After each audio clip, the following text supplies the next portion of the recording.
Welcome in, welcome in, welcome once again to the newest edition of 3 In, 3 Out, the most unique Seahawks recap show in the multiverse. I'm your host, Clinton Bonner, and I am joined by the one, the only, the great Brandon Schultz.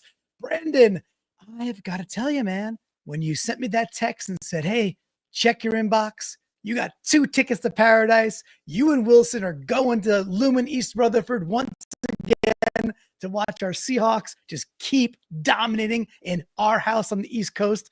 Well, Brandon, I had one heck of a time watching our Seahawks come back and get that 26-21 victory. Thank you very much. Me and Wilson, we had a blast, man. Well, now we just have to figure out how to get you and Wilson together for every game, because the number of guys who have multiple sacks and a pick six, it multiplies every time you two go to a game together. It's like Gizmo. Like, I don't know how you guys do it, but you feed them after dark, you get them wet, and then Leonard Williams scores touchdowns. I love it. So yeah, but there was 1, then there's 2, and next time there's got to be 4. I'm picking up what you're putting down mathematically, and absolutely they're sprouting out like the wet gremlins as they are. Man, it was fun. So for those that are like, well, what the heck are you guys talking about? The last 2 times that Wilson and I went to a Seahawks game at MetLife, Lumen East, that's when Spoon had his pick 6 and the 2 sacks, and now Leonard Williams, 2 sacks and a pick 6. By the way, the game I was at before that at MetLife was Patriots Jets when Antonio Brown decided to strip naked, and I was right there. There's all amazing things that happened. Yes. Well, the one time that we went to the game before that, when it was in Lumen East, wasn't there was a tip. Was it Sherman to Earl Thomas that was in the end zone? Yeah, I think it was. I remember there was a great, that was a great day as well. It was a fun day too. And then I was at MetLife for the Super Bowl when so many great things happened. It's just a great and magical place that good things always happen in whenever one of us is there. Yes. So we should always all be there. And it was real cool too. We got to hang out with some flockers. Gary Blum got to hang out with Marcus. And then in our section, man, we were on the visitor side, kind of corner end zone. It was really sweet because like Leonard Williams with the pick 6 was like running directly at Wilson and I, like right to our corner. So that was really, really cool. What was not so cool was watching that 8 plays from the 1 yard line, basically, because we were staring at it. We're like, just sneak it, just run it, just block once. And I'm sure we'll get into all that as well. So we're going to recap this. This is 3 In, 3 Out, of course. It is the most unique recap show in the multiverse. And there's a lot of really good stuff and across the board here. I did title this, Brandon. I'll put it on screen now. I did title it Amazing and Infuriating. How high can these Seahawks climb? Because this game, 3 In, 3 Out, is all about the sober yin and the raging yang. And Brandon, this game had a lot of sober yin and a lot of raging yang. It was diametrically opposed teams, sometimes 3 teams out there, if you include special teams, which I'm not even sure we want to include them after that debacle. Maybe it was the raging yang and the drunk yin, because we got Carly in chat saying, Clinton, did you feel drunk watching the game in that stadium? It was, so it's a great, so I always love to kind of paint a picture if I'm there live, like what did it feel like? Something you asked before we got on, like, what were the Jet fans like? Were they being rowdy? Were they being cocky when they went up 14?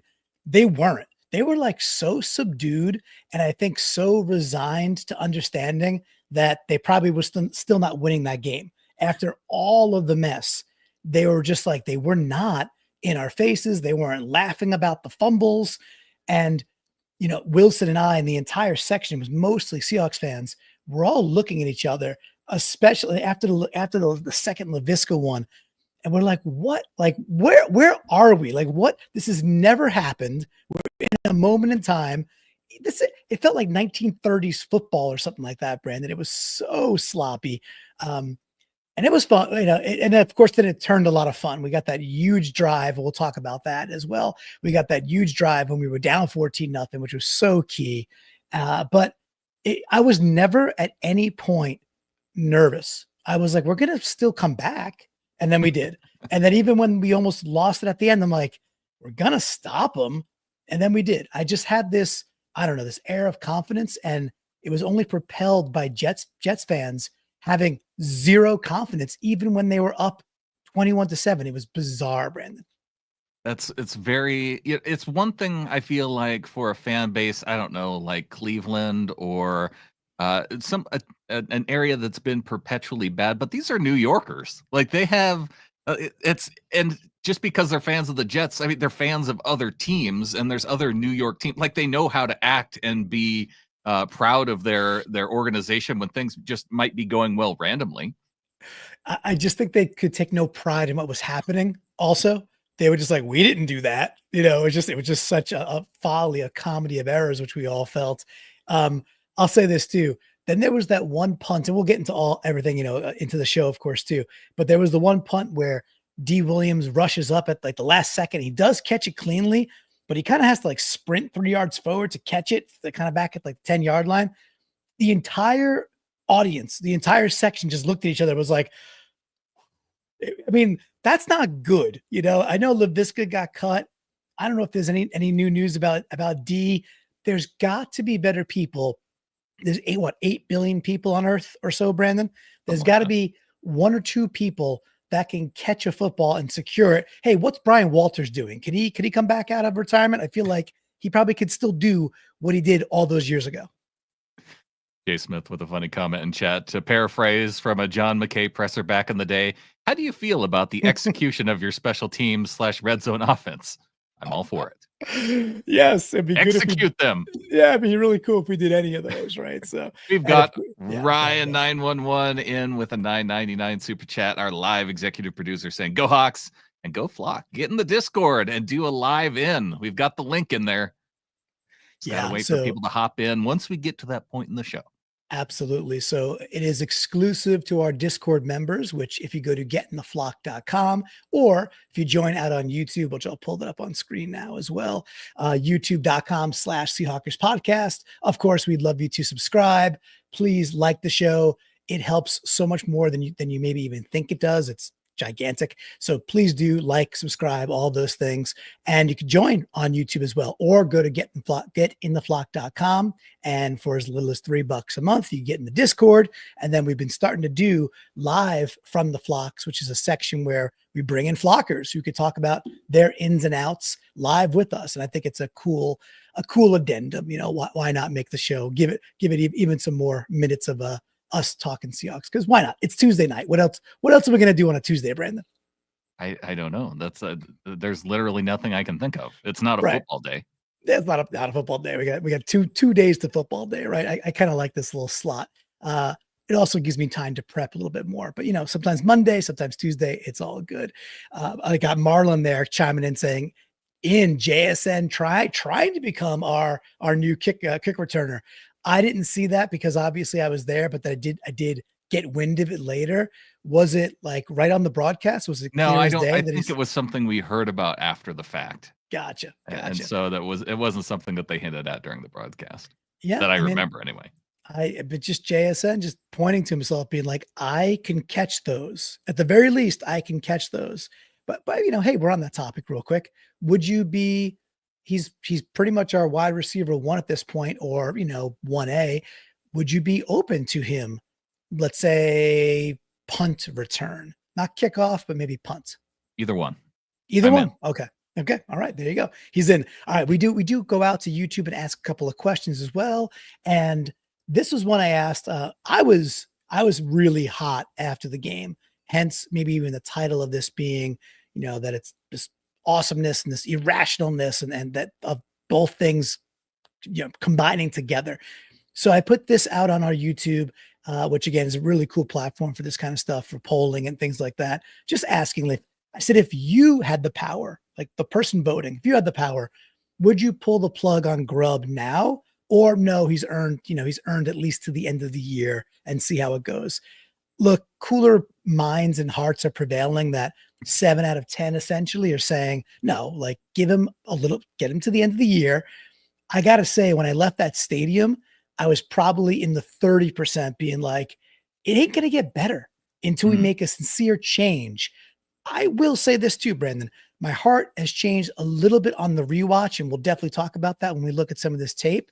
But for you, what do you think? Would you be so bold to be like, if you had the power, would you make a change at 7-5, leading the NFC West, or say, nah, not quite yet?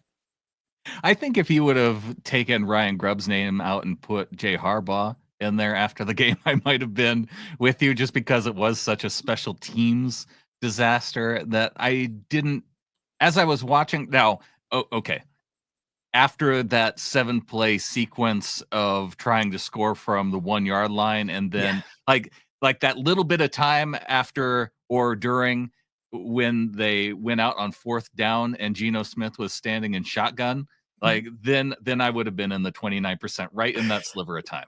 Right in that slot. And the seats we had, we were staring right down that line. I mean, like literally we were on the goal line, just staring at it. And Wilson and I, everybody, the entire section, were like, run the ball, sneak it, run it again, run the ball. What? Yeah, just do it again. What's this? Just do it again. What? The Broncos last night, right? They get down to the 1-yard line, 1st down run, stuffed, 2nd down run, stuffed, 3rd down run. Oh, lo and behold, they punch it in on 3rd down, running just a little handoff. And just because it doesn't work one time doesn't mean it's never going to work. Correct. And you and Adam have talked about that some of our drives have gotten disrupted, where it's like, oh, it's going okay, and then we get a negative run play and we don't run the ball for another quarter. It's like, well, maybe we should maybe we should change that and be a little bit more consistent with our approach, which we saw more under center. We saw a little bit more running, but it didn't feel all together quite yet, but that's okay. I do think there are green shoots. Speaking of green shoots, we got Nate Shoots on the screen. What's he got for us? Yeah, I wouldn't replace him right now, but I most likely would at the end of the season, of course, depending on how he finishes. I have some optimism based on this game, Nate, and but that's kind of who I am too. No, I'm an optimist as well. We're going to talk about some of those reasons to be optimistic. I got one more poll that I ran up there too. Same thing back on youtube.com/Seahawkers podcast. This was basically who's been the biggest surprise upside. The first polls kind of got a negative connotation. Would you axe our OC even though we're in first place? This poll was more like, hey, who's the biggest surprise to the upside this year? It was either AJ Barner, Kobe Bryant, or I put Olu in there. And no surprise here. I kind of figured this would be the result. Almost 80% saying Kobe Bryant's running away with it. I will say, watching AJ Barner live versus our other tight ends, Brandon, I don't think there's any debate. He is by far the best tight end on the team. I don't think it's close. The most well-rounded, right? Yeah. Yes. Because I don't know. It was the first game back for Fant was it? It felt like it was his first game back if it was his second. Well, he came back one way or the other. He's still not a good blocker. It's not like not like breaking news. He's just not a good blocker. But AJ Barner looks the part. He's also huge. He's big. He's a big dude live. One of the very cool parts, and we'll finally get into it, was the Pee Wee football was playing. So out of halftime, they had the Pee Wee kids out there, and then Byron Murphy and Abe Lucas walked by all the kids, and they're fist bumping them. And I can only imagine these kids are like 6, 7 years old, and they're looking up at these giants, these guys they want to go be. That was super cool. But guys like Abe Lucas and like AJ Barner, they're kind of the same size. AJ Barner's a big dude, and he was moving people. So I was very, very happy to see that. I think he is by far our most well-rounded tight end. And just excited the fact that we got him. And was he a 5th rounder, I think? So just another maybe feather in the cap of Schneider, because turning out to be a pretty good draft, Brandon. Yeah, fourth rounder, I think. Fourth rounder. Dogzilla Monster says the alternate of this question, who's been the biggest negative surprise of the season? Oh, that's a good question. I have an answer, but do you want to take one first? Oh gosh. Well, Nate Shoots in the chat. Connor Williams for sure. It's a good one. I mean, a good one. The thing, well, Connor Williams is one we expected to be good. I was kind of questioning the linebackers that we. Oh, that's a good one too. Yeah, that's a good one also. My mind was gravitating towards Christian Haynes, and I'm not out on him. It's sometimes guards take 2 to 3 years. Yeah, but with that, my expectations were set it and forget it. We have our right guard of the future, and that's just We don't know that. That's completely up in the air. But we did get to see another right guard step in, and we'll be talking a little Lamea a little bit later today as well. And I see Marlon's answer saying Lake and Tomlinson, but I don't know. Between That what I wasn't heard a surprise to me. that's what I'm saying. You were on that from Jump Street, being like, look, guys, he's kind of He's washed. kind of like a Fetty. He's like, well, he plays a lot. He somehow stays, good and sober. Meanwhile, Nwosu can't stay on the field. Excited to get him back as well, by the way. Very excited for this week. I think we're going to win again, by the way. I think we're on some sort of a streak, and I think we're better than the Cardinals. Well, Brandon, that was an amazing preamble. We are going to get into the nooks and the crannies. The one thing is I had to travel. It was a great day. I had the sticky note. I know there's one rule for 3 and 3 out, but here I am again on my own. But I'm not. You're here with me. What is the one rule? Please help me, my friend. Just got drunk from all those special teams mistakes on game day that you forgot the one rule. Clinton, when we win, Amy Holmes knows. We start with an N. We start with an N. Awesome. All right, let's get to it. Thank you, Amy. Let's hit that whammy, please. All right, Amy, thank you. A YouTube member for 26 months, and she's been a longtime flocker well before that as well, and just an amazing person. So thank you, Amy. All right, we are going to call this first one Crossroad, and I gotta get my let me move this over here so I can see a little bit better. Oh, that didn't help at all. It's Q2 14, basically early second quarter. 14-0 Jets at this point, but we've got the ball. So I'm going to take us over to the videotape. And let me peel that up right now. And I'll set the stage here with this, Brandon. Another nice emblem from love there on screen. And I'll pause this right there so we can see what's going on. So this, we got Crossroads. So it's Q2, 4:16 to go, 14-0 Jets, as you can see in the darkened screen there. Seattle's on our own 46-yard line. What you can't see is that this is 3rd and 9. So we're down 14-0. We're on our side of the field. It's 3rd and 9. We're in 11 personnel, which you'll see in a second. You got JSN and Lockett top of screen with the tight end bunched with them. And then you got DK isolated to the bottom of the screen. Gino in shotgun, Sharps offset to his side. And I'm going to run this through. What you're going to see is what I believe what made Charles Cross a first-round pick in the first place, right? So athleticism, enough strength, watch the feet. He is the hero on this play. 3rd and 9, down 14. In my estimation, this might have saved our season. So let's let it roll through a few times here. And we're going to get a little closer look as well.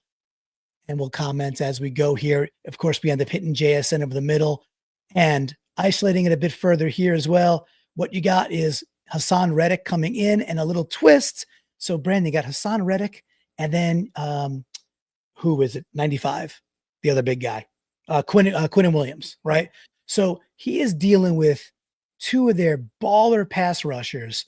And I don't think you could do this better between passing him off, understanding the assignment, picking Williams back up, and just battling to give Gino just enough time, slow it down one more time. Gino's super savvy in the pocket, able to slide and then fire away weirdly and get that to JSN. Man, I loved it so much. Giving some love to our big guy, Cross. I know he's not a perfect left tackle, but when I see that, I understand why they took him in the first round, and he still excites me. Yeah, and it is 14-19 to go left in the second quarter. So just as the second quarter was starting to begin, and they find themselves in this 3rd and 9 situation and needing to pick up a first down. They had a couple stall outs at midfield, which I feel like has been something we've seen quite a bit of this season. And yeah, for Cross to hold up, especially against who he's holding it up against, giving Gino plenty of time to find JSN as he's crossing the field here. I mean, it's just good feet. It's good everything, right? So just wanted to give that love. And it's such a pillar, such a huge moment in the game that if we don't convert there and if we have to punt, I'm not sure we win this game. We had to get 7 on that drive, and then we end up going downfield. This ends up leading to the AJ Barner touchdown, which was really nice, by the way. Play action fake. Lo and behold, play action still works in the NFL. AJ pops open, and we're dancing for 6, and Myers puts it through. I really felt like this was a big time saver. All right, so let's And pop for what back it's over. worth, Yeah. I will say that it was Charles Cross that finished as the highest graded offensive Ooh. lineman for the day per PFF. And even despite giving up a sack on the day where, gosh, he just let the dude come around the edge, McDonald, Mhm. and whiffed on that particular pass block, Yep. still finished with a 78 pass blocking grade. So Not bad at all. Not bad. And yes, he had that one whiff. McDonald's a good pass rusher. I think that was his 8th or 9th sack on the year. So it's like by no means is he a slouch. He's a very good pass rusher. So sometimes you get got. Look, his overall stats for the year, they're not great. And he's our guy. We have him locked up for basically 2 more years as long as we take the 5th-year option. And he's been consistent. You know, maybe he's not great. Maybe he's just a good left tackle. And you know what, Brandon? Maybe that's good enough, right? it's good enough. It's good enough. All right, let's get back over to our first out. Let's do it, please. Oh my gosh, I just saw what Car wrote about LeMaya's PFF grade. Yeah, not a great day.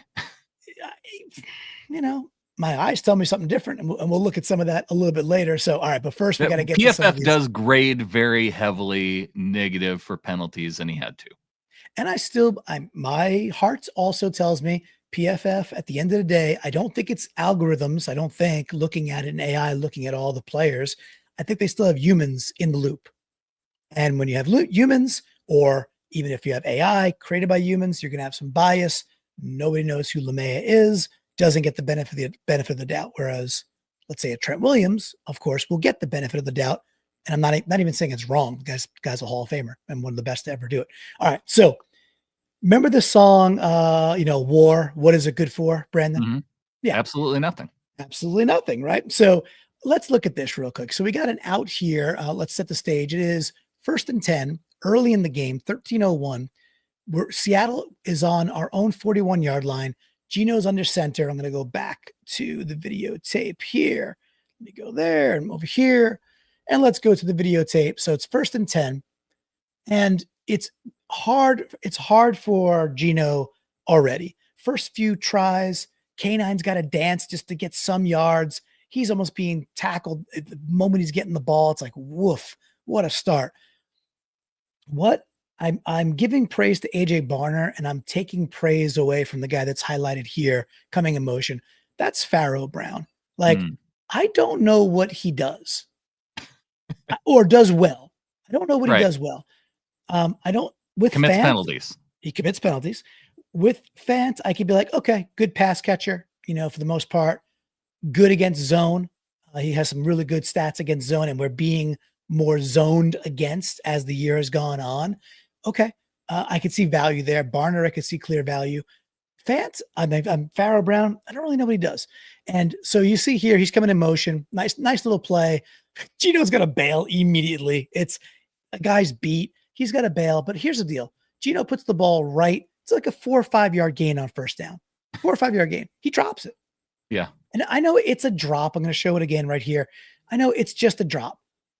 But if you get like a pass to you once a game, twice a game, and it's a little pitch and catch from Gino that is literally, what do you think, Brandon? 10 yards away total? Yeah. Maybe a little more. 10 air yards right there. 10 air yards, right? He's nobody's on him, no pressure whatsoever. Ball hits him right in the hands. He drops it.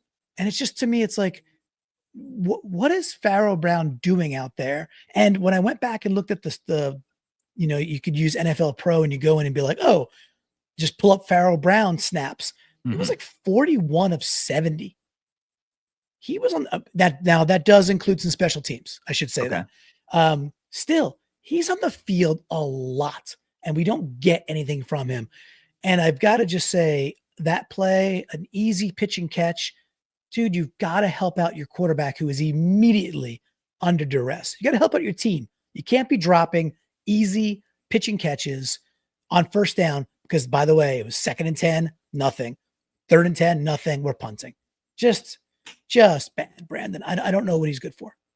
Partly, it might have been Gino's fault for leading him out of bounds because, as Nate Schutz points out in the chat, Brown had that one good play last week, and it was his only good play for the whole year. We need to make sure that his one good catch, he has a chance to turn around and run a guy over. He didn't have that opportunity with that throw. So clearly you're amazing. You've diagnosed it live. You're like the Chris Collinsworth without the chortles, which I appreciate, right? But really good diagnosis. A little chortles. Look at Mahomes, right? And maybe that's it. Maybe he has to have a little yak. Maybe he's just the yak monster, and he's like, no yak, no hands. And then that's probably a clause in his contract. Now that I think about it. It's fine. That's what he does. We'll just have to remember that. We need to pass a note to Gino. Maybe we inscribe it on his next MVC. I love that idea. All right, hit that thing, please. Okay. We are moving right along in number 2. We are going to call this one We Have an Abe. From the Avengers, I think it might have been the first. I forget which one it is. They had a lot of Avengers, but he's, Iron Man's talking. Tony Stark is talking to somebody. Might have been Loki. And he's like, oh, we have this, we have that. And he goes, we have a Hulk. And then that's when, Hulk bashes through and just does a lot of damage. Well, we have an Abe. So we're looking at this here. This is really a really beautiful tag team. Q2, 5:57 to go, 21-13 Jets are up. Seahawks are again at our own 48-yard line, and it's 1st and 10. I'll bring it back to the videotape. Away we go. And we will show you where we're at. I'll pause it right away so we can set the stage here. Okay. So you got Gino under center, and I think it's Charbonnet. And I'm highlighting right dead smack in the middle, both Abe and Lamea. The horizontal view, what I want folks to watch is watch how far downfield Abe and Lamea get. Mm-hmm. And not illegally, because it's not a pass. This is just Jamaican bobsledding, man. This is just pushing humans and showing legitimate green shoots that we can run the football against what is a pretty good front. And by the way, it's not just Abe and Lamea that win here. I do think they do the best job of the 4. The entire line wins and ends up being one of the coolest little runs. Kudos to Charbonnet. Beautiful spin move, really shifty. We'll slow it down a few times, Brandon, as well. This is a nice angle here. First double team, then Lamea releases, gets to the second level, and you got Abe just driving a guy like he's like 8 yards deep, man. 8. When was the last time we saw this, Brandon? Oh gosh. Yeah, it's been a while. It's been a little bit, right? The interesting thing is that they had their most success rushing the football in between the tackles against the Jets. And it was a little bit surprising considering you've got Quinnen Williams, you've got the linebacker Williams, who's, really good at tracking plays. Was that Pharaoh Brown that actually blocked the other Williams there on the end? Maybe he did do something. Well, he didn't do too well. But I mean, that dude, the linebacker Williams had been killing us on outside runs all day long. And so it was these inside runs, though, that they were having success. And I went back and looked, Clinton. They carried the ball 20 times total for 77 yards. That's just with Charbonnet and Ken Walker. Mm-hmm. And 20 carries, 77 yards. When they ran between the tackles, 13 carries, 72 yards. So 72 out of 77 came between the tackles. Absolutely love it. And it was showed out. It was evident. And there were a couple of times too. I tweeted one of the plays where Lamea does get called for a hold, but it was like inconsequential. Now it was a little bit like off tackle, but one of K9's would have been one of K9's better runs. It was like a 20 yard scamper. Lamea does hold his guy, but he wasn't going to make the tackle anyway. They actually called Abe also, but Abe was not holding. That was garbage. Lamea had a legit hold. Mm-hmm. But you could see in the stadium that it wasn't a wasted effort. You could feel like, okay, 3 yards, 4 yards. Yes, you get those -7s and -2s, and they're still there and they're super prevalent and they hurt. And then they really delay us from committing to the run. But it was more this week in general, Brandon. And then the other thing I just want to point out too is I mentioned the whole line wins. So while I'm giving the love to mainly Abe and Lamea, but look at the job Olu and in this case Tomlinson. Yeah, it's a 2-on-1, but just to give a little love there too, they're doing the work too. Mhm. They're doing the work as well. So beautiful play, green shoots across the board. And while I don't think Charbonnet is the most amazing back, hey, he did score the touchdown through contact, and that play right there, super shifty within the pocket, if you will, to shift left, then has a nice spin move, picks up one of the more dynamic runs on the day, and the stats that you added on there that we ran between the guards and right through center, man, we have not seen that all year. I am excited to see what we could do as we come down the home stretch, Brandon. So very, very fired up about that. Any other pieces for you about the run game or anything else you want to, make sure you hit? It makes me think that if we can use this as a foundation going forward, I think a lot of this is going to start to come together for the offense. I completely agree with you. And I don't know if it's my optimism showing, and I don't care if it is, but I don't think it is because it's a slow boil of better. This is not, we didn't see it just 1 week. It was a little bit worse than this the week before that. And it was a little bit worse than that the week before that. And the Rams game was barely there, but it's been better. And as the NFL is adjusting, the Geno Smith press conference was really illuminating because Geno's like, look, the NFL defenses have switched up on us. They're going mainly to safety, and they are going into like 75% zone defense now. They're mainly playing zone, and it's a lot less man against us, and it's a lot less like run blitzes. So I think McDonald and Grubb are like, well, we need to get under center and run the ball more. Is it good? No, it's not. It's not good. It's not even quite average yet. Is it trending towards an average run game? I'd say, Brandon, I think it is, man. I mean, 5.5 yards per carry between the tackles. That's a better than average run game. Brandon, you got me sold. All right, that's a beautiful way to end that in. Let's hit the whammy, get to another out. Nice, Brandon. You got me sold. Or at least we are average at running the ball, which, by the way, would be good enough with this team. Telling you. Last thing I'll say, that's false. I want to keep putting into the universe this sense that this team won't win the Super Bowl. Well, this team can't go. Maybe. But have you watched some of the other teams that are really, really good? Oh, absolutely. Watch the Bills. Why the Eagles are smashing it. But is our team those teams? No, but could we go into Detroit and get an upset? Could there be some stupid injuries? Could there be a freak game? Man, it's the NFL. Of all those things could happen. So you're just saying there's a chance. Stop putting a ceiling on our potential success. Just understand that let's go win. Let's get to the playoffs, and let's get the offense ready because this defense is freaking cooking.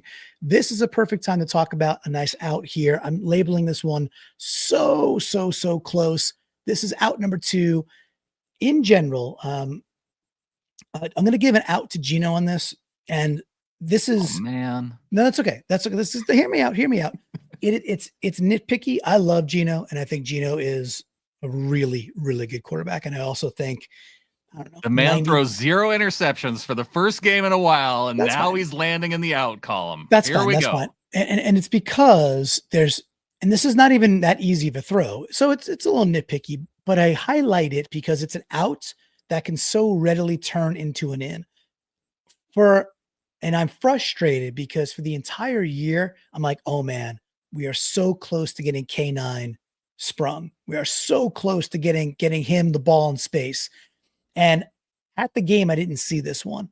But man, was this really, really kind of hard to watch in a good way because the play is there. I was really mad at Grubb. And then I watched again. I'm like, this is execution. This is not on Grubb. So let's take this. I'll pause it and kind of set it up. So we got K9 highlighted back there. You can see Geno's in shotgun. And what do we got? Seattle's on our own 15-yard line. It's 1st and 10 from our 15. You got a little bunch formation right, trips right, and you got Fant off of cross to the left, right? So Fant's the tight end closest to us. So Geno's in shotgun, K9 off to his left. What you're going to see K9 do is he's going to like kind of fake that he's going to go to the flat and then just pivot to the middle for what would have been his own little like tunnel screen. Right. This is so well set up. And I just want to show folks the space that Grubb did create. So right here, I'm going to go through it a couple times, so don't worry about it. Now imagine if this ball, you saw it there, we'll see it a few more times. Imagine if this ball is not just on time, but like where it's got to be. You can see there much easier that, hey, that's not a good enough ball. And it's a short little throw.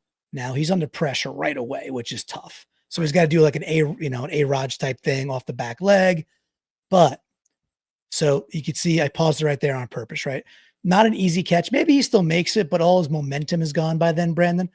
Imagine if this ball is where it should be, kind of in his gut, and he could catch it with momentum. And then I think I peel it back out to the other screen again, because you could just see so clearly that there's so much space. There it is. So much space set up for K9. Really close, but yet we just missed the execution. I went back a little too far, pardon me. So I'm giving Gino a bit of an out with the in that, man, we're so close to getting K9 sprung, and that will make a big difference going forward. What do you want to add about this one, man? I had a hard time watching this, trying to figure out who necessarily was at fault on this. If it was K9, the stride, because he takes like an extra big step right as Gino's throwing the ball. And so you see how he takes kind of the short steps as he turns, and then he takes a long stride, and then that's when it's behind him. And so, I mean, it's just that short area trying to execute, Gino trying to time it up. And I don't know if you can say it was K9 or Gino, or maybe just lack of chemistry between the two in this spot, because, but everything else, absolutely correct, because there is a ton of space here. And the idea of getting K9 into space is something that we've talked about. We've got a lot of blockers downfield to help set this up too. And if K9 gets this, he's in that space to where he can start making dudes miss. That's exactly it. So I think it's still on Gino, because I think the idea is to hit him with momentum is what I think. You know, it's not just like a sit down and then start again. I think the idea is to hit him in stride so that he kind of comes across the face of these guys. And you mentioned it earlier, like, look how well set up this is. You got blocking top of screen. You got hats on hats. Now, if they're going to win their block, you don't know. However, give me K9 versus a DB in that much space all day long. These guys are well blocked. You've got to think this is a safety coming down. Maybe it's a linebacker who dropped. I can't tell from this far away. Regardless, there's more hats out there. Or if K9's catching this in stride and heading towards these two wide receivers, this play is going for like at least 20 and maybe more. It's really close to being an explosive. It is an out. And it's so close to being an explosive in that's why I wanted to bring it up, because, man, again, it's like the more I rewatch this, the less angry I was at Grubb. I won't forgive him for the goal line stuff. That was pretty bad, but I think the things were there. We just didn't execute as cleanly as we needed to. And the thing is, there's still time. We're 7-5. We got 5 more games. If this starts to click, if these easy things start to click, we're going to be a dangerous team down the stretch, Brandon. I mean, especially once we go to the Super Bowl and win, Clinton. I love it. Hit that whammy, my man. Perfect. All right, we're going to call it. I'm on board now. You're on board. Why not? Right? Why not? We're going to call this one Mamba mentality. So if you know anything about sports, you could probably put 2 and 2 together. You can see that at the bottom of the screen, it's 26-21. This is basically the last play of regulation, besides us getting the ball back and taking a knee. So if you watch it live and you only watch it the first time, your recollection is probably like, oh, Rodgers throws it up and Tariq cuts off. I think it's Garrett Wilson. Maybe it's Devontae. I think it's Garrett Wilson. You know, he cuts him off. The ball sails over the end zone, and then we're celebrating, game over. The reason he's got to rush this is it is all Kobe Bryant. And the coolest part about this is they talked to Kobe about like, hey, you don't normally get sent. He's like, no, it rarely happens. So juxtaposing this versus a screen where we don't execute, and then Kobe Bryant gets a chance on something he never really gets to do, and then let's watch how he executes. This is so deserving, and he makes Rodgers speed up, makes Rodgers throw the ball, and see, I got Kobe highlighted there. He gets 101 on number 32, the running back, and Kobe peeks in the corner there. Mafe takes a hard angle in, squares his guy up, just boom. He is on Rodgers. What is that? I mean, now it's in slow motion, but what was that? Maybe a second and a half, Yeah. less than 2 seconds. And he does a great job too, because last thing about this too, Brandon, this is when it sails over, so we'll go back to that later. What I love about this too is doesn't hit Rodgers in the head, doesn't go helmet to helmet, doesn't put his hand into his face mask. All things that would draw a flag. So it's perfect execution across the board. And Kobe Bryant, man, this is a game sealer. And I needed to highlight. This was so cool. Wilson and I were in the corner he was throwing the ball to. So we had a really, really good angle at this. Yeah, this was super nice. So what do you think of Kobe here and maybe throughout the game? Oh, well, I'm glad we replayed it here, because as we watched, like, I know that as fans, and we saw Kobe screaming in off the edge and making contact with Rodgers, we were all like on pins and needles whether or not that the yellow laundry was going to come out, because especially after the Leonard Williams experience on third down before that allowed the first touchdown of the game and that drive to continue so that they could score. We were just waiting to see if that really was going to be the final play. And yeah, great to see Kobe coming off the edge, and considering what he'd done really in coverage throughout most of the game anyway, it was cool that then they gave him this opportunity right at the end to help close it out. Yeah, all well said. And let's go back to the horizontal angle here too, because what you also get is the thing that we've been even before we got Mike McDonald on the team and could just watch him as the Ravens DC, is you get this simulated pressure. Look at this formation. Look at what's happening on the left-hand side there. They got this barbaric overload and then this gigantic gap, and then Mafe and Kobe. And then if you watch that overload to the left-hand side, you'll see most of those dudes, if you watch there for a second, they sim pressure and they back out. Right. So it's just another wrinkle, another example of being, I call it cute, being innovative when it needed to be. And, of course, we saw Leo Williams do a sim pressure, get his big paw on it and take it 92 yards, which was incredible. Another wrinkle later. This is fluidity from a defense, and this is 4 weeks running now. I'll just keep saying it, if we can get a little bit more fluid on the offense, we're going to win the Super Bowl. Just not ready to fully buy in on the defense yet. We just need to see it one more week. And I'm fully bought in on Kobe, and not just with this play, but you look at this game. He had 3 passes come his direction.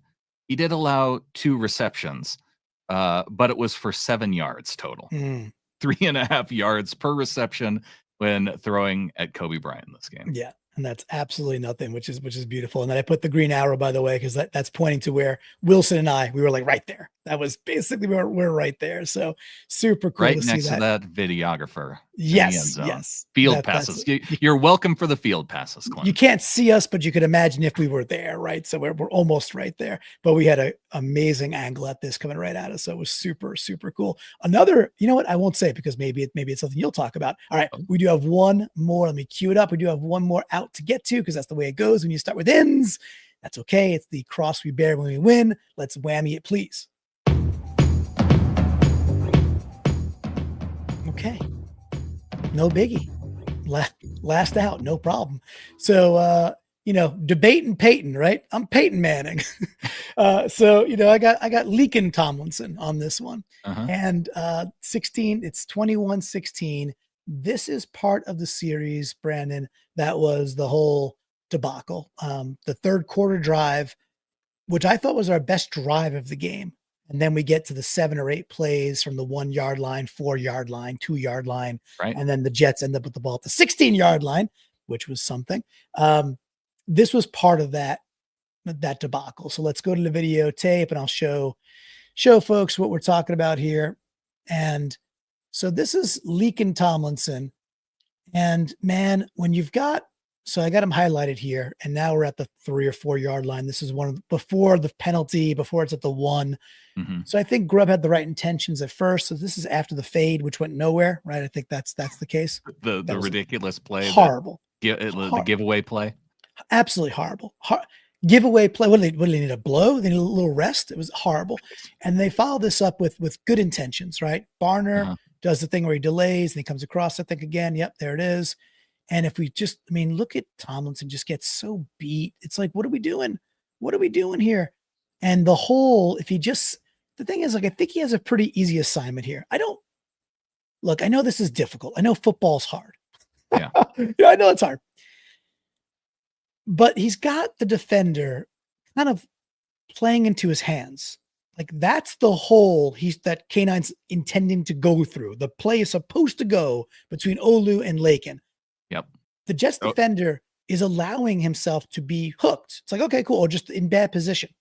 And he just yanks him down, pulls him through, and makes the play. Yeah. Now, I'm not sure K9 gets there anyway because other things are breaking down.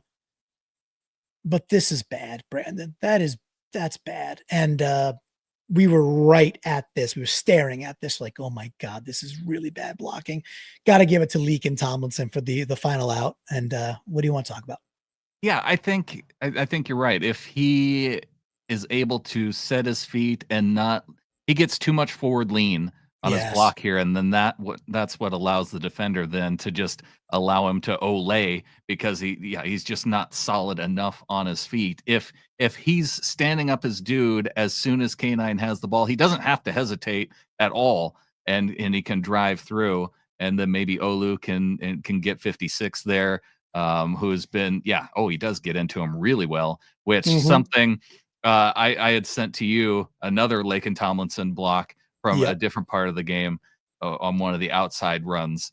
And he had stuff like this all day where he had guys squared up and either whiffed or got out leveraged. And in this case that he is just too much forward lean, able to, then he gets it used against him.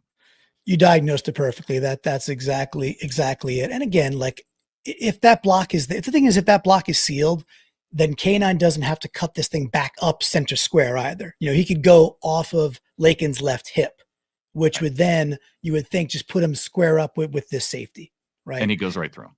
Probably. Hopefully. I mean, at the very least, I'll take those odds every day of the week with K9 with the head of steam, every day. Poor execution. And again, this was, and then we had basically a little out to Fant, where I think Fant gets a little too vertical and Gino misses by a hair, so it's like a little combination of, again, we were right down that line, man. If Fant just stayed completely horizontal, I think it's actually a perfect pass. He drifted a little bit, and maybe Gino should notice that, and Gino was off by a smidgen.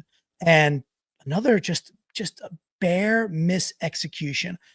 I'll just be a broken record and say, okay, you win the game 26-21 on the road where you tried to give the game away. I could live with that as like, okay, well, maybe we could clean that up as we move forward. So Brandon, those are the ins, those are the outs. But of course, when we win, we not only start with an in, we get to my favorite part, which is the BrandIN, where we get to see you take it away and say to us with your 2008 realtor photo there, what was your favorite micro moment of the game, and why are you picking it? Yeah, one of the ones that I thought you might do was Julian Love. He had just an amazing screen diagnosis that came late in the game, and I thought you might go there, so I queued up another one for quarter one.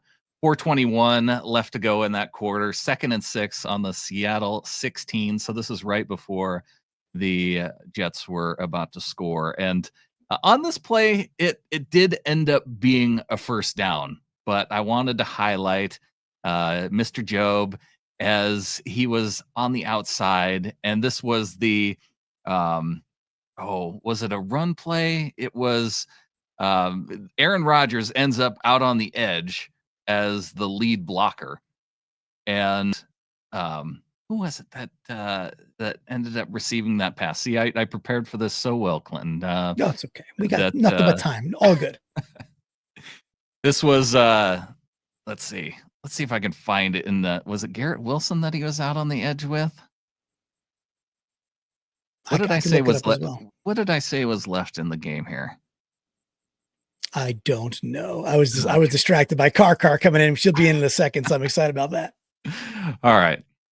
Well, you have Aaron Rodgers out on the edge, and the thing that I'm happy about is that Josh Jobe, he used Aaron Rodgers as a human domino to essentially tackle Oh, the yes. other player that did have the ball, was able to pick up the first down, but because he was on the edge, able to set it, he was if he weren't there, I think there's the potential that it goes for a touchdown, but because of his physicality, the way he attacked it, it kept it to a first down rather than a potential touchdown. So, to Josh Jobe, I'm giving him the in. Love it. I mean, hey, you get a chance to take a shot at Rodgers and a shot and a clean shot at an NFL quarterback. You take your shots, right? And they put him. It's funny they put the now 41-year-old out there, and yeah, Jobe does a nice job. He really lays a good piece of wood on him and flops him down to the ground, which is kind of cool.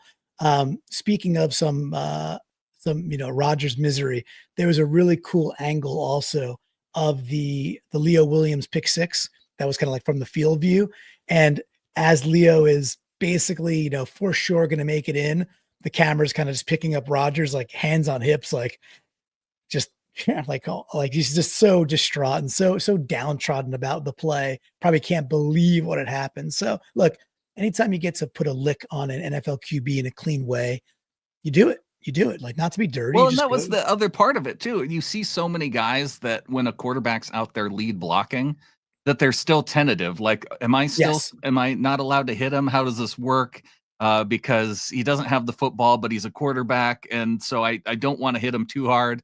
Job just laid into him. He Love knew it. what he was doing, and he knew how to defend it because obviously if there's a blocker, I'm going to treat him as a blocker. And not That's only, it. he pushes him down, but he pushes him into the legs of the guy running the football and able to trip him up. It was fun. I think you probably watched the pick six last week where Spoon runs down the field right after causing the interception essentially, and then he he hits like 3 Cardinals with one shot as well, clearing the lane for Kobe Bryant to win a Defensive Player of the Week.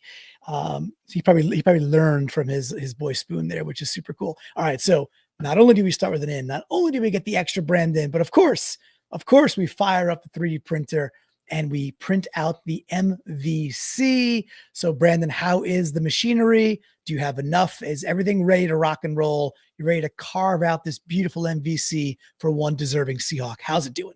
Well, it's doing okay.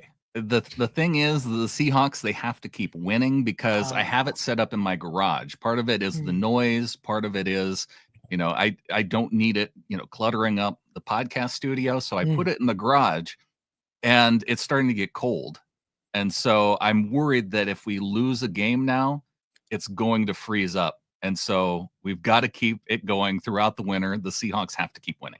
This is delicate machinery. And what we say is like, this is a 6-figure 3D printer that we have here for the MVC, which is of course the most valuable cranny. So we're going to get to it. Look, I believe in my heart that this man right here, Charles Cross, left tackle number 67, he's our MVC.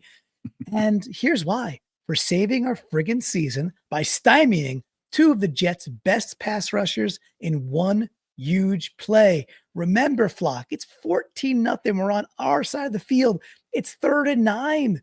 And Cross comes up with that huge stuff of Reddick and Quentin Williams in one play, giving Gino enough time to find JSN. The MVC is Charles Cross. How do you feel about it, Brandon? It's good. It's stymieing's going to be a little bit tough for our engraver. That's one word I'll want to have to spell check afterward just to make sure that they get it right.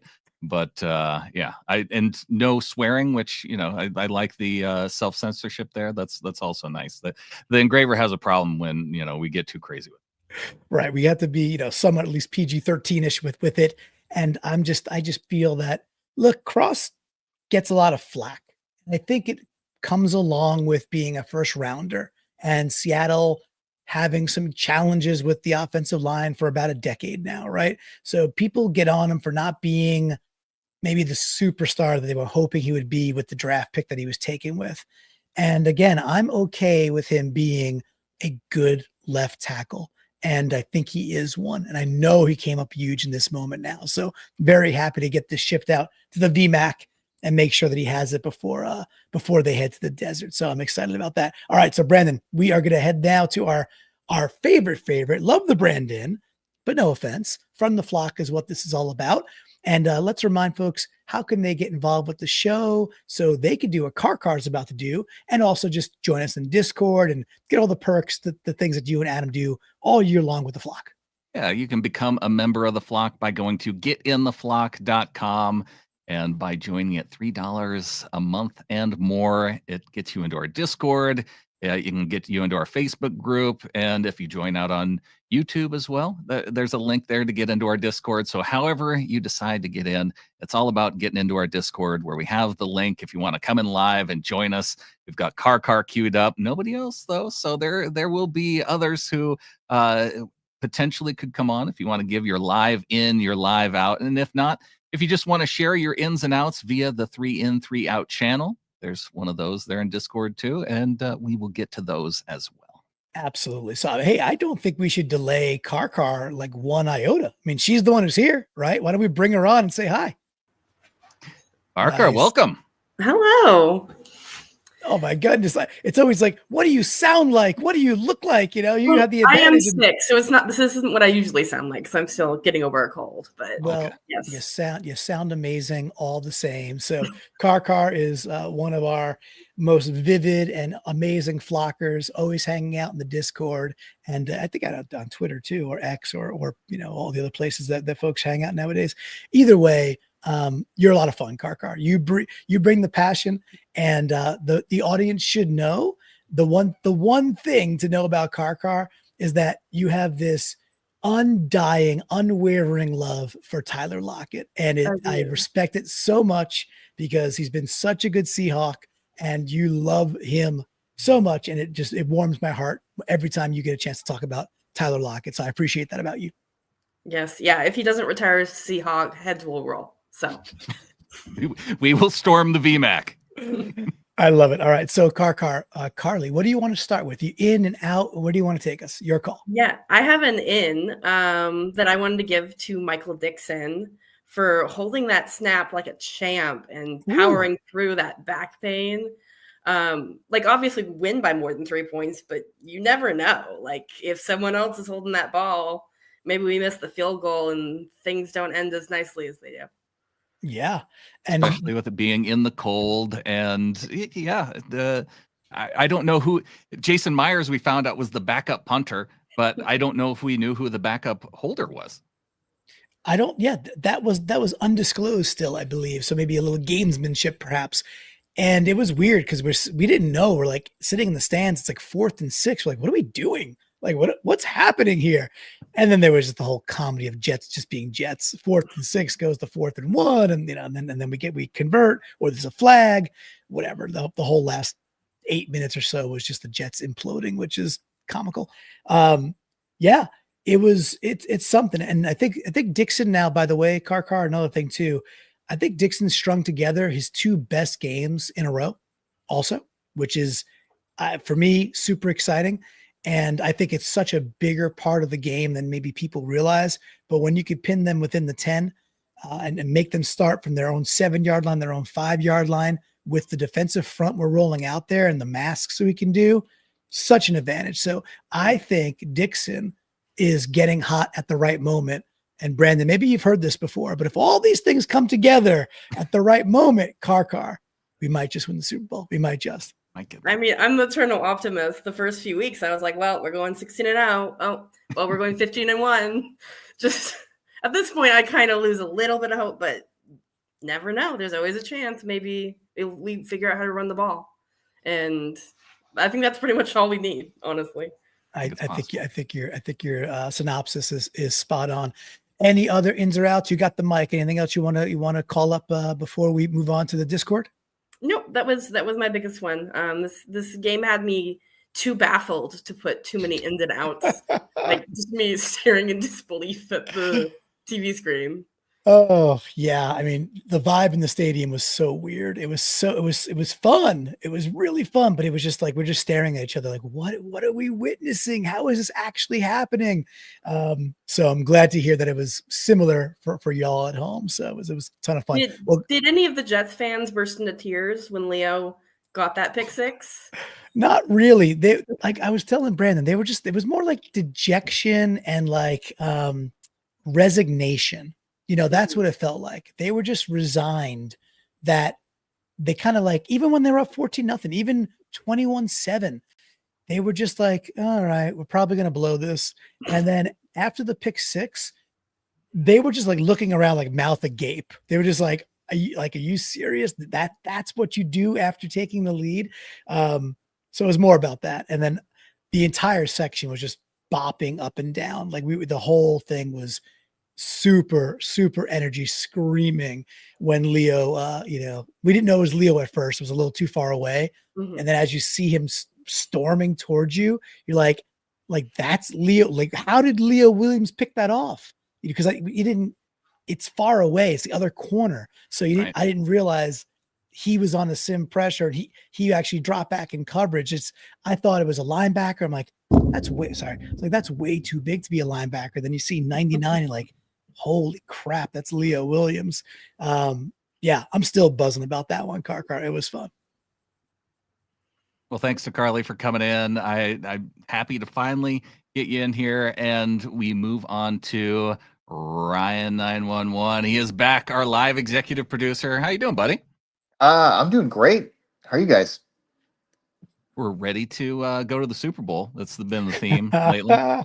I'm here for We're it. not giving up hope like the truth is I know it in the chat who doesn't believe in the O-line, but that's fine. We can there's things there's guys that are optimistic and there's people who are realistic, and the truth is I know it, based off of his screen name, probably more on the latter. Hey, we could all live together in the big tent and just debate and just have a difference, not even of opinions, just of a feeling Philosophy. a philosophy that this team could. I understand probabilities and how things work, but we could get right. So Ryan, you want to take us to an in, to an out? Where do you want to go, bud? Well, I refuse to do an out for a game we won. As far as I'm concerned, that was just a great game, went exactly according to plan. No, my in is for Sharps. I feel like he's been getting hammered lately. He had I wouldn't say he had like a huge day. He didn't have 100 yards rushing or anything, but he definitely came up big in some key moments. Huge fourth down pickup. So I just want to give a little shout out to Sharps, who is not K9, but he's here. He's doing work as best he can. Yeah, he had 3 solid runs in between the tackles when it was blocked up well. I think we can enjoy even though he's not K9, we can enjoy the fact that our offensive line is blocking well and that Sharps is scoring touchdowns on the last run of the game. Yeah. I'm absolutely, Ryan. I love it. And I think it's a great call out. I saw you talk about that in Discord, and I was like, he's completely right. I and others do rag on him for not being as dynamic. And one of the ins was well blocked, but also well ran, right? That was a nice nifty move by him earlier. And then the touchdown, he has to be a little shifty left, put his head down and run through contact. And he does it. And he scores. And the one piece that I'm really kind of coming back off the ledge of, I was so hot in the parking lot about Grubb and like, I can't believe we can't, put it all together. And then I hear Grubb talk, Ryan, at the presser, and he's like, hey, look, he's like, well, the one thing we could say is when we need to run the ball, we're running the ball pretty well. This is 2 weeks in a row that we put a game away with an 8-minute drive, and then we get the game-winning touchdown, the game-winning drive, fueled by a lot of running the football. So maybe Grubb's got a point, and we should, at least listen and feel optimistic that things are getting a little bit brighter, especially as these teams play more zone against us. What do you think, Ryan? I think I'm seeing progress in the run game, specifically everywhere on the field except for like what McDonald called the black zone. We get shut down. We get Yeah. to that point and we bog down. But getting to that point, I'm seeing some pretty decent offense. You know, a lot of times we start a drive, we start making some things happen, and something dumb happens, like a holding penalty or whatever, and then we get behind and we can't get back ahead, or we get to the. It was frustrating watching us try eight times from the one, but like we just couldn't do anything. We had no push. We tried running up the middle, didn't work. Tried running outside, didn't work. Tried a pass to the flat, didn't work. Tried a slant, didn't work. Tried a fade, which we shouldn't, but we did, didn't work. So what are you going to do at that point? It's like, well, it's not like Grubb was like, I'm going to try one thing Yeah. over and over and over. He was trying different things and just we couldn't execute anything at all. So Well, I do. We even saw him try the play that shall not be talked about. It looked very similar to that one. Yeah, it did. It did without it getting jumped. The one thing that I think is missing from that black zone that McDonald coined it is they were all kind of vanilla attempts, though, right? So like a fade, a slant, a little out by your tight end, jam the ball up the middle, et cetera, et cetera. I go watch the highlights of the Rams game, and I could see a quick fake to Kyron Williams. And like they got like trips right, and they do like a little quick fake pitch to Kyron, and on a dime, Stafford turns and throws like a little like basically like a wide receiver screen. I think it was Cup or maybe it was maybe Robinson, whoever it was, doesn't matter. But it's so fast and it's so on time and it's so well executed. They had no chance at stopping it. Even the Jets, it didn't look great. Might have been Malachi Corley. I forget who scored. It might have been him, but it was a little shovel pass that they scored on as well, right? So just taking a page out of the Chiefs book the last 5 or 6 years. It was Corley on the play that I was trying to deliver my in on, but it was Isaiah Davis that scored on that touchdown. Okay, Isaiah. Okay, perfect. Thank you for correcting that. So that's the only part for me, Ryan, I would say is, yeah, we tried all the things, but they were really kind of like vanilla-y. They lacked some small space creativity, and that's I'm a sucker for. I love those shows where it's like, people live in like 150 square feet and they use every single nook and cranny of the space, and like ergonomically it's so cool, and everything's a cubby hole and everything's storage, and the TV pops out of the floor, and they use the space well. I don't think when we get within the 4-3-2, I don't think we have a concept of how to use space well or how to create space when there's less there. And hopefully it doesn't come back to bite us. Hopefully we just get better at it. But Brandon, I'm not sure. Sounds like you're saying we should run Wildcat exclusively in the black zone. As long as DJ Dallas comes back to us and throws passes, then no. Ryan knows how to get ejected. He just as soon as he brings up Wildcat, he knows that's going to be his last comment. Good to see you. Go Hawks. Thanks. Thanks, bud. Awesome. Love. I love that. Love bringing the Flockers, and so grateful that they're coming in with us. All right, so we got our Discord.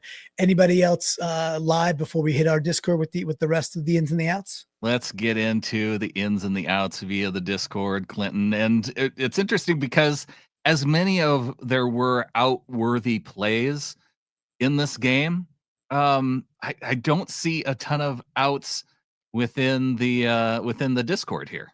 Well, winning is better than losing. However, there are some at the very top there, right? So, that's right. I was going. I thought that with Hawk Van Dyke reposting my realtor photo that I had reached the top, but I haven't. Yes, if you lived here, you'd be home already, right? So we got Josh DeHuman at the top. He says out. D. Williams. LaVisca belongs in that. Now LaVisca's out. D. Williams, I'm not sure what happens to him. That was unacceptable. But what can you say, right? Yeah. A lot of people questioning whether or not D should have been let go versus LaVisca. Right. Or both, I guess.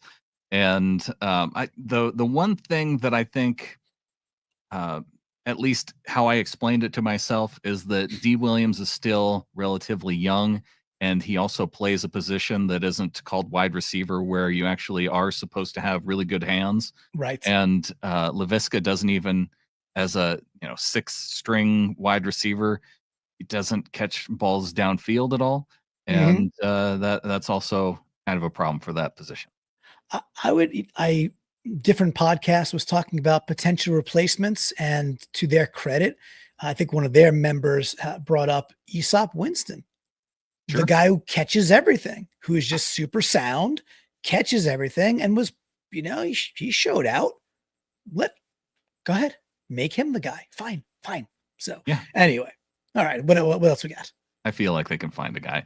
Rising Hawker gives the out to Harbaugh, assuming that's Jay Harbaugh and not one of the other Harbaughs that was coaching over the weekend. Because yes, Jay Harbaugh, special teams overall, deserves an out for that. I don't know. He wasn't the one out there catching them, but when it's that many in a row, well, you have to put it on him. For those are the guys that he thought that were going to have the most success of the players that he has.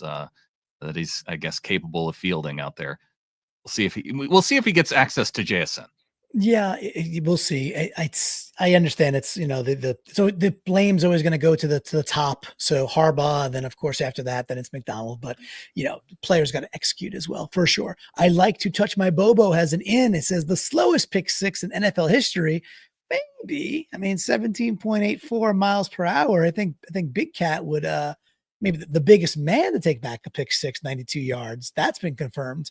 But slowest, I don't know. No. Top speed. That's pretty good. Yes, I've got Amy in the Discord. Design Pete's Beach House with the in DK blocking for AJ on the touchdown.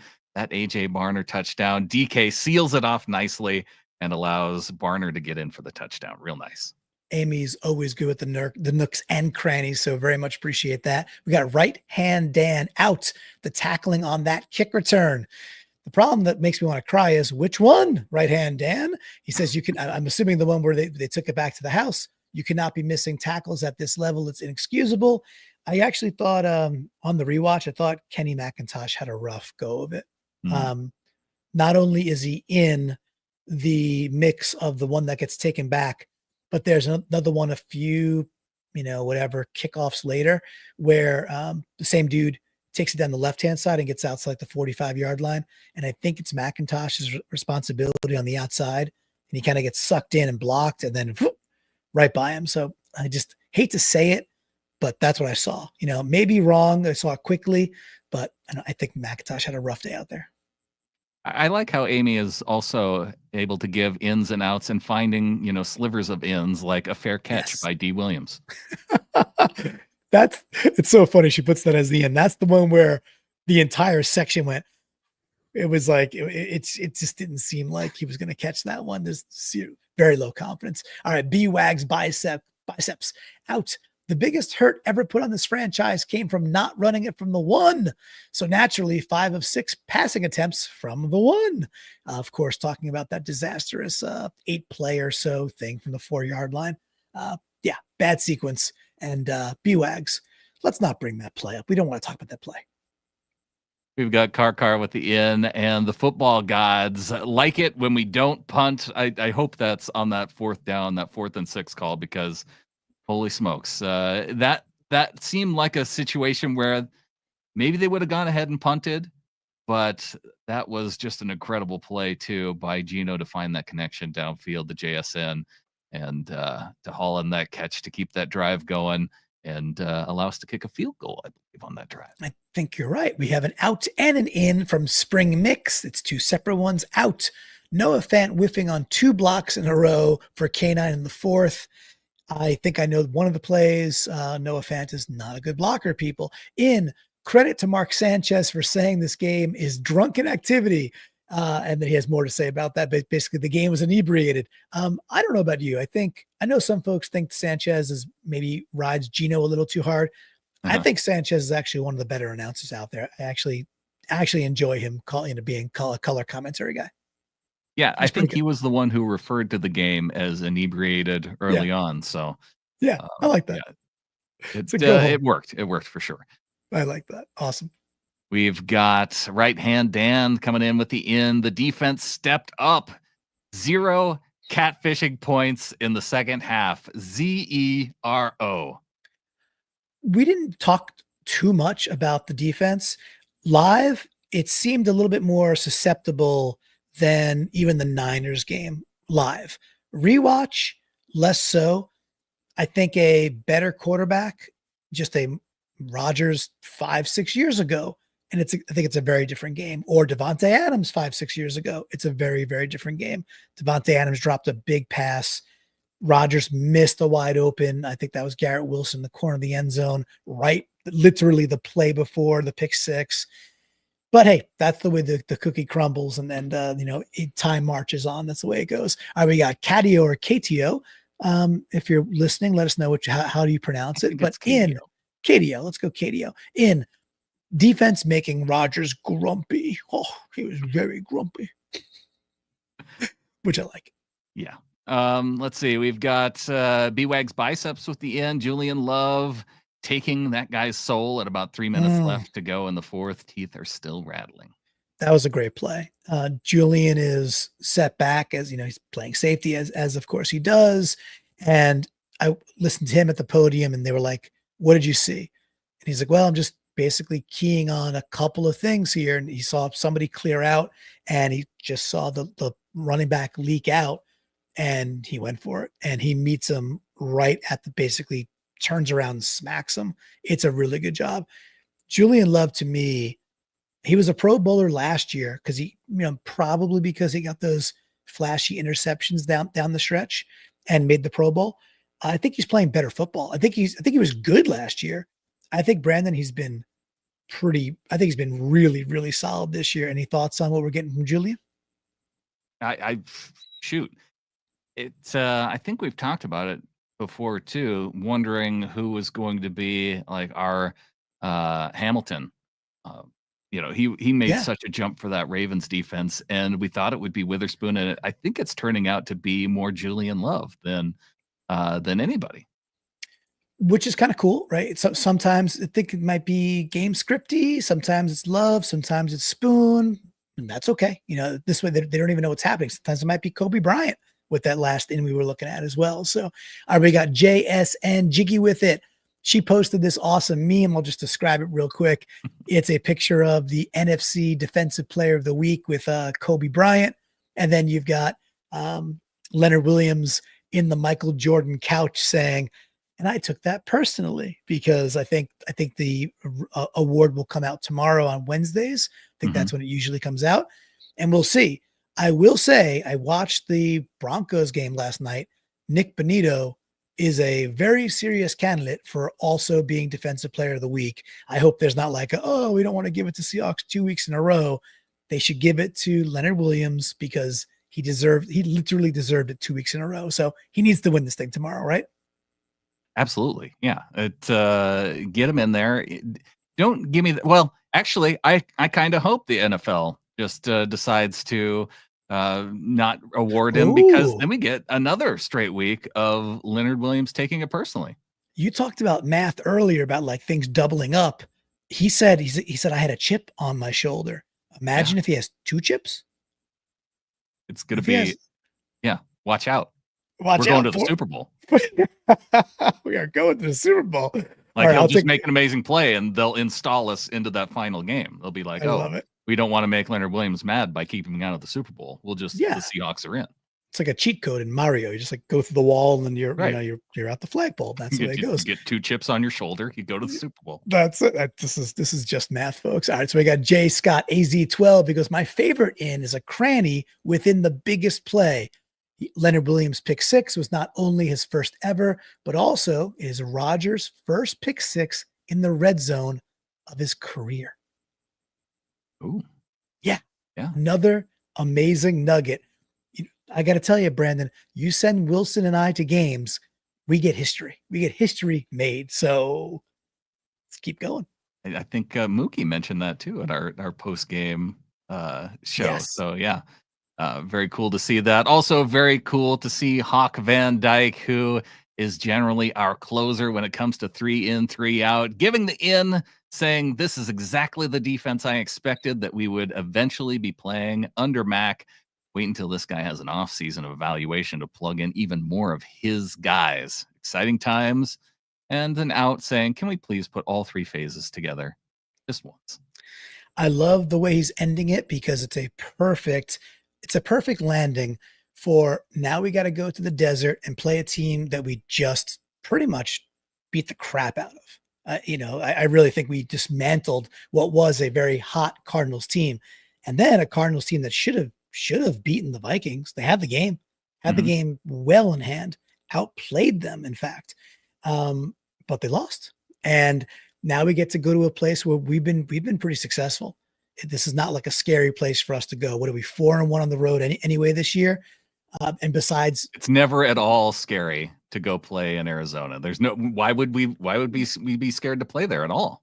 It's just the Indian burial ground aspect. That's the reason, right? So, but besides that, we actually play pretty well there as well. So I'm excited for this week coming up. I think for me, the feeling continues. It started with the Niners game. I'm like, we're going to win. We're going to win this game. And it has not subsided, Brandon. It keeps going. I think we're the better team. Vegas has us getting 3 points. Now I know we're on the road. I get all that. But I also just wonder, like, did they not watch what just happened? And we might get a Uchenna Nwosu back. I think we're getting healthy and getting into a groove at the right time. What do you, I know we'll have time to preview the game, but any feelings about, do you expect something drastically different as we start to turn the page and start to look at covering the game? Or do you think we just kind of keep riding this wave? I think that the reason why they might be down on our Seahawks is they watched, how our special teams operated for an entire half, and somehow the bad Jets team couldn't manage to capitalize enough throughout the rest of the game. But I think that there's still a lot of optimism around the Cardinals, and I don't necessarily know why, just based on their history of late season collapses, other than maybe they're attributing that to Kingsbury and not Kyler. But that Arizona Cardinals defense is so much. Gosh, they play tough. It's real weird because it's kind of the opposite of the Jets. Like, the Jets have a lot of these great pieces of talent on their defense, and when they decide to play up to their talent, they can be one of the best defenses in the league. And then you look at the Cardinals, and they have this defense that's relatively devoid of talent, and yet they find ways to pull it together, and it makes them a little bit more dangerous than they should be. One point I'll leave everybody with as we start to turn that page, and we'll get into the flagship show, and we'll have What If later in the week as well. And something to start to marinate in is, look, as we've turned from the Rams game all the way through, and our defense has gotten a lot better, and we're getting home more, and we're just way more stifling, and we're just playing good, really good defensive football. The Cardinals are too. This is 4 games in a row where they are putting extreme pressure on quarterbacks. They just figured it out. And it was like, it was the Bears, it's the Jets. Then they did it to us, and then they did it to Minnesota. So what's good for the goose is good for the gander. If we could sit here and be like, hey, we've turned it around, it's a 4-game sample size. Well, credit where due. They have found a way, to your exact point, with a different type of lineup to put sincere pressure on the quarterbacks. It's going to be the biggest thing to watch. I still like our chances, Brandon. I think we're going to the desert. We're getting that W, and we're getting a bigger lead in the NFC West, my man. And I think with that, there's only one thing left to say. Go Hawks. Go Hawks.